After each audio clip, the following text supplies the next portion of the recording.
Moving on, they're going to get a little more difficult as we go. Example 5. Common denominator. Notice nothing needs factored on this one. It's all good to go. Common denominator is 4 and x plus 3. Ready to see what it's missing? This is missing a 4. This is missing an x plus 3. This is missing a 4. Let's carry it over. 6 times 4 is 24, plus 1 times x plus 3 equals 24. That means x plus 3 equals 0 and x equals negative 3. Now you need to check it in. Well, if I check this in, notice that it makes a denominator equal 0. So it can't work. This is no solution on this particular problem. You can't have a denominator, and that stands for no solution. You can't have a denominator equal to 0. And it would make either one of these 0. Example 6. I've got to take a negative out of this one, okay? So what I'm going to do is I'm just going to scribble over it. All right, pull out negative beside it.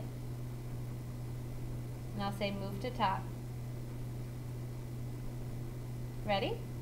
So I get a positive 9 now over x minus 1. Pulled out a negative and moved it to the top. So my common denominator is 2 and x minus 1. This x minus 1 goes away, the 9 needs a 2. This 2 goes away, the 3 needs an x minus 1. This x minus 1 goes away, and the 9 needs a 2. So I get 18 plus 3 times the quantity x minus 1 equals 18. And I get 3x minus 3 equals 0 when I move my 18 over. I get, when you solve, you get x equals 1. Notice this is no solution because it makes the denominator equal 0. Number 7. Notice this one does need factored. And it needs to be x plus 2 and x minus 2. Common denominator is an x plus 2 and an x minus 2. This one goes away and this needs an x minus 2. This one goes away and it needs an x plus 2. These both go away and that needs nothing at all. Don't worry that that one's negative. We'll deal with that in the next step. Here we go. That's x times x plus, x times x minus 2 minus 4 times, look at that minus sign, how important it is, times x plus 2, because you need to distribute a negative, equals 2 minus 3x. That gives you x squared minus 2x minus 4x minus 8 equals 2 minus 3x. See how it's an x squared? Set it equal to 0. Remember how we do that? Anytime you see an x squared, you set it equal to 0. So we'll do x squared minus 6x minus 8 equals 2 minus 3x. I'm combining my like terms. That's x squared minus 3x minus 10. When you set it equal to 0, be very careful there. Now you need to factor. And you get x minus 5 and x plus 2. And now you need to solve. You get x equals a positive 5 and x equals a negative 2. Next step, you need to check them both in. If we plug in a positive 5, let's see. You can just go ahead and plug it in. I would suggest getting a nice calculator and checking them in. Let me show you what I mean. Let's check positive 5 first. Okay. Checking a positive 5, my answer would look something like this. 5 over, well, what's 5 plus 2? 7. Minus 4 over, what's 5 minus 2? 3. And that's going to give us that kind of ugly decimal. Let's check the other side. What's 2 minus 3 times 5? Well, since 3 times 5 is 15, that's like, what's 2 minus 15? 2 minus 15 is negative 13 over, this would be 25 minus 4, and 25 minus 4 is 21. Notice how I get the same ugly decimals. That means 5 is a solution. Funny check mark. 5 does check in. It's good.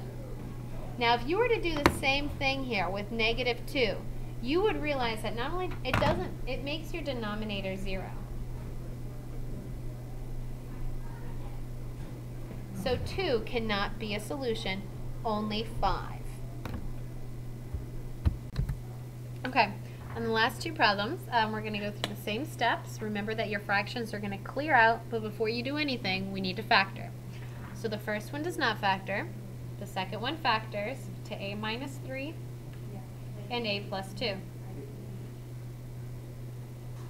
And the last one doesn't factor. So what we're going to do now is find the common denominator, which is a minus 3 and a plus 2. Between all of those, they either have an a minus 3 or an a plus 2, or both. Let's go figure out what's missing.